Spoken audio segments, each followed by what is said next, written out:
പോകണം, നമ്മുടെ ഹൃദയത്തിലെ റിയാകൾ പോകണം. അതിനാണ് സ്വലാത്ത്. സ്വല്ലു അലൻ നബി. സ്വലാത്ത് നിങ്ങൾ വർദ്ധിപ്പിക്കുന്തോറും നിങ്ങളുടെ ഹൃദയം ശുദ്ധിയാവുകയാണ്. ഹൃദയം ശുദ്ധിയായവരുടെ ഹൃദയത്തിൽ റസൂലുള്ളാഹിന്റെ രൂപം തെളിയുകയാണ്.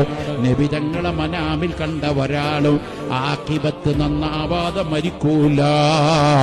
സ്വലാത്ത് താജിന്റെ ഇജാദത്ത് തരുമ്പോൾ ഞാൻ ഹിബത്തുല്ലാഹിൽ ബുഖാരി തങ്ങളുപ്പാപ്പ എന്റെ തബറുക്കിന്റെ ശൈഖിനോട് ചോദിച്ചു, തങ്ങളവർകളെ ഈ സലാത്ത് ചൊല്ലിയാൽ കിട്ടുന്ന നേട്ടം എന്താ?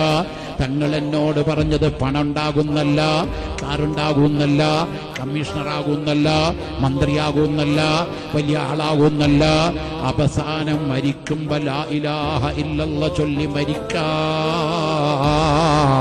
നബി തങ്ങളെ സ്വപ്നം കാണാനുള്ള ഏറ്റവും വലിയ സലാത്താണ്